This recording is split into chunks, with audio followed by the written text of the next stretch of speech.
आज हम लोग इस वीडियो में समझेंगे पादप उत्तक के बारे में, यानी कि प्लांट टिश्यू के बारे में। पादप उत्तक होता क्या है?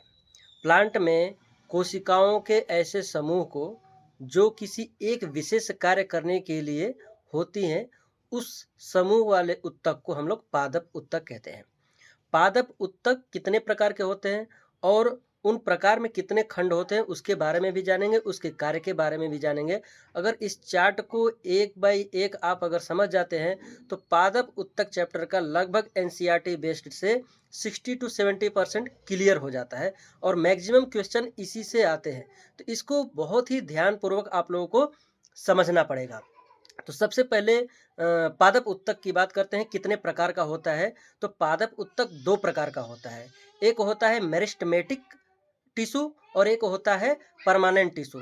परमानेंट टिश्यू जो होता है उसमें कोई भी विभाजन नहीं होता, यानी कोई कोशिका का विभाजन नहीं होता, इसलिए उसको परमानेंट टिश्यू कहा गया है।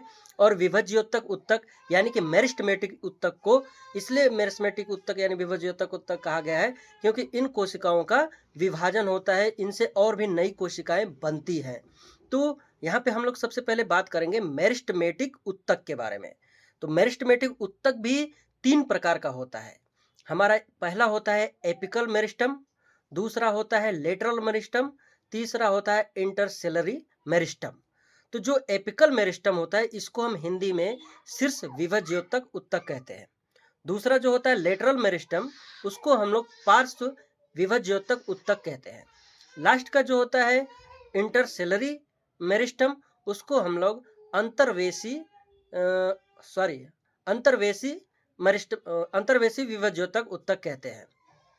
तो जो हमारा एपिकल मेरिस्टम होता है, जिसको हम लोग शीर्ष मेरिस्टम के नाम से जाते हैं, उसका कार्य क्या होता है? वो पौधे की वृद्धि में यानी लंबाई की वृद्धि करने में उसका उपयोग होता है। यानी कि ये कहाँ पे पाया जाता है? पौधे के शीर्ष पे, यानी कि जो सबसे टॉप शीर्ष होता है वहां पे पाया जाता है और उसके जड़ के सबसे बॉटम शीर्ष पे पाया जाता है। यानी कि ये जड़ का वृद्धि करता है लंबाई में और उसके शीर्ष का लंबाई में वृद्धि करने का काम ये एपिकल मेरिस्टम का होता है, यानी कि शीर्ष विभज्योतक उत्तक होता है। हिंदी नाम से भी इसका क्लियर हो रहा है, ये लंबाई की वृद्धि के लिए ये उपयोग में आता है उत्तक। और दूसरा जब हमने बोला लेटरल मेरिस्टम, लेटरल मेरिस्टम यानी पार्श्व विभज्योतक उत्तक। तो ये पार्श्व विभज्योतक उत्तक जो होता है वो तने की चौड़ाई को बढ़ाने के लिए तने की चौड़ाई बढ़ाने का कार्य करता है। तो लेटरल मेरिस्टम यानी कि पार्श्व विभज्योतक उत्तक तने की चौड़ाई बढ़ाने में कार्य करता है। उसके बाद आता है हमारा इंटरसेलरी यानी कि अंतर्वेशी विभज्योतक उत्तक। अंतर्वेशी विभज्योतक उत्तक को समझने के लिए सबसे पहले हमें समझना पड़ेगा नोड। नोड होता क्या है? तो नोड समझने के लिए हम सबसे पहले बात करेंगे कि जो तने से कोई शाखाएं निकलती हैं या शाखाओं से जो भी पत्तियां निकलती हैं, तो जिस पॉइंट से वो निकलता है उसको हम लोग नोड बोलते हैं। तो नोड और नोड के बीच की जो लंबाई बढ़ाता है, यानी नोड और नोड के बीच में जो लंबाई बढ़ती है वो इंटरसेलरी की वजह से बढ़ती है, यानी अंतर्वेशी उत्तक की वजह से बढ़ती है। तो अभी तक हमने क्या समझा? मेरिस्टेमेटिक टिश्यूज के बारे में कि कितने प्रकार के होते हैं और उनके क्या क्या कार्य होते हैं, जो हमने अभी तक नॉर्मली समझा। अभी हम लोग समझेंगे परमानेंट टिश्यू के बारे में कि उसमें और कितने प्रकार के होते हैं।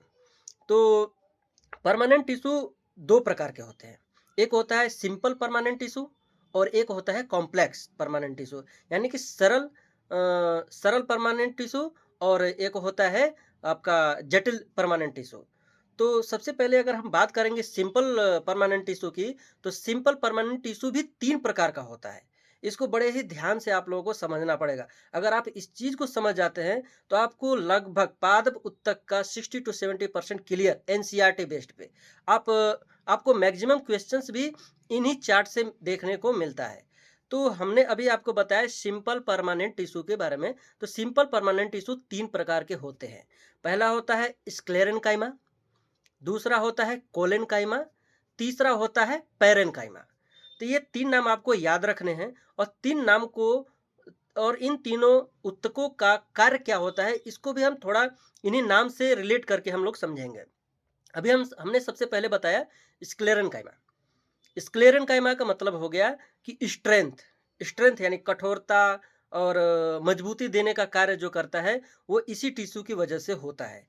तो स्क्लेरेंकाइमा यानी स्ट्रेंथ स्ट्रेंथ का कार्य करता है, मजबूती देने का कार्य करता है। तो ये स्क्लेरेंकाइमा का कार्य हो गया। उसके बाद आया कोलेनकाइमा। कोलेनकाइमा का मतलब आप उसको वर्ड से रिलेट कर सकते हो कोमल, यानी कि लचीलापन यानी फ्लेक्सिबिलिटी के लिए जो उत्तक जिम्मेदार होता है, वो उत्तक होता है कोलेनकाइमा। और उसके बाद आता है लास्ट वाला पैरेनकाइमा। पैरेनकाइमा को हम पैकेजिंग से रिलेट कर सकते हैं, यानी कि ऊर्जा का पैकेजिंग यानी स्टोरेज का कार्य कौन करता है? पैरेनकाइमा। तो हमने अभी तक क्या समझा कि जो परमानेंट टिश्यू होता है वो दो प्रकार का होता है। एक होता है सिंपल परमानेंट टिश्यू, दूसरा होता है complex permanent tissue. Simple permanent tissue तीन प्रकार के होते हैं। पहला होता है स्क्लेरेनकाइमा, दूसरा कोलेनकाइमा, तीसरा पैरेनकाइमा। स्क्लेरेनकाइमा का काम होता है स्ट्रेंथ और मजबूती देने का कार्य होता है। कोलेनकाइमा का काम होता है फ्लेक्सिबिलिटी यानी लचीलापन, जहाँ पे होता है उस पौधे में लगभग कोलेनकाइमा ज़्यादा पाया जाता है। और लास्ट होता है पैरेनकाइमा, जो ऊर्जा का पैकेजिंग का कार्य करता है, यानी कि इस ऊर्जा को स्टोरेज का कार्य करता है। तो यहाँ पे हमने सिंपल परमानेंट टिश्यू को तीन प्रकार में हमने जान लिया। अब हम बात करते हैं कॉम्प्लेक्स परमानेंट टिश्यू, यानी कि जटिल स्थायी उत्तक। जटिल अस्थायी उत्तक ये दो प्रकार के होते हैं, और लगभग आप लोग इसका नाम सुने भी होंगे, जिसका एक का नाम होता है जाइलम, दूसरे का नाम होता है फ्लोएम। जाइलम और फ्लोएम का कार्य क्या होता है? तो इनको भी लगभग नाम से ही हम लोग रिलेट करके समझेंगे कि इनका कार्य क्या होता है। जाइलम, जाइलम मीन्स जल, जो जल और खनिज का परिवहन करता हो। जाइलम और फ्लोएम दोनों का कार्य परिवहन का ही होता है, लेकिन दोनों अलग अलग चीज़ों का परिवहन करते हैं। तो जाइलम किसका परिवहन करता है?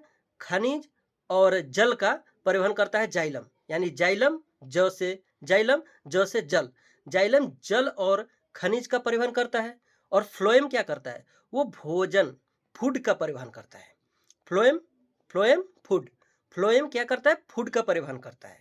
तो जब जल और खनिज की बात करते हैं, तो अगर इसके बारे में हम थोड़ा-सा जाइलम के बारे में और समझेंगे और फ्लोएम के बारे में, तो ये एक दिशीय परिसंचरण उत्तक है। एक दिशीय परिसंचरण उत्तक का मतलब कैसा हो गया कि जो हमारा जाइलम होता है वो तने से क्या करता है? जल और खनिज। मिट्टी से ही हमको जल और खनिज मिलेगा ना, तो तने से ही वो क्या सॉरी तने से बोल रहा हूँ, जड़ से वो क्या करेगा? खनिज और जल को ऊपर तक पहुँचाता है, यानी कि वो नीचे से ऊपर तक परिसंचरण का काम करता है।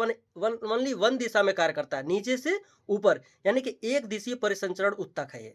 अगर बहुदिशीय परिसंचरण उत्तक की बात करेंगे, तो वो हो जाएगा फ्लोएम, जो फूड का कार्य करता है, जो फूड परिसंचरण करता है। अब फूड बनता कहाँ है? पत्तियों में बनता है। पत्तियाँ बहुत सारे शाखाओं में होती हैं। हमको जो एनर्जी यानी फूड की ज़रूरत है, वो जड़ में भी ज़रूरत है, तने में भी ज़रूरत है। अगर आप नीचे वाले शाखा के पत्ती से फूड बनता है, तो वो जो फूड है ऊपर भी जाएगा और नीचे भी आएगा, यानी कि बहु परिसंचरणीय उत्तक है। तो अभी हम लोग पूरा सारांश समझ लेते हैं। अभी हमने क्या समझा कि पादप उत्तक दो प्रकार के होते हैं। एक होता है मेरिस्टेमेटिक उत्तक, दूसरा होता है परमानेंट उत्तक।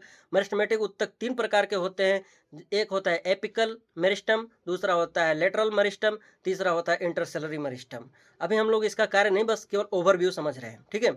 और अगर हम परमानेंट टिश्यू की बात करते हैं, तो परमानेंट टिश्यू दो प्रकार के होते हैं। एक सिंपल परमानेंट टिश्यू और दूसरा होता है कॉम्प्लेक्स परमानेंट टिश्यू। सिंपल को अस्थाई सरल अस्थायी उत्तक कहते हैं, और कॉम्प्लेक्स परमानेंट टिश्यू को जटिल अस्थायी उत्तक कहते हैं। तो जो सरल अस्थायी उत्तक होता है, यानी कि सिंपल परमानेंट टिश्यू होता है, वो तीन प्रकार का होता है। एक होता है स्क्लेरेनकाइमा, दूसरा होता है कोलेनकाइमा, तीसरा होता है पैरेनकाइमा। हमने बताया भी था स्क्लेरेनकाइमा, कोलेनकाइमा, पैरेनकाइमा का कार्य क्या होता है। स्क्लेरेन से स्ट्रेंथ यानी मजबूती देने के लिए, कोलेनकाइमा का मतलब हो गया कि उसकी कोमलता के लिए यानी फ्लेक्सिबिलिटी के लिए कार्य आता है। और लास्ट जो थर्ड होता है पैरेनकाइमा यानी पैकेजिंग के लिए कार्य आता है, यानी कि स्टोरेज, ऊर्जा और स्टोरेज का कार्य करता है। अब हमने देखा कि जो आपका सॉरी जटिल अस्थायी उत्तक है, यानी कि कॉम्प्लेक्स अस्थायी उत्तक है, वो दो प्रकार का होता है। एक जाइलम होता है, एक फ्लोएम होता है। जाइलम यानी जल और खनिज का परिसंचरण करता है, और जो आपका फ्लोएम होता है फूड यानी भोजन का परिवहन करता है।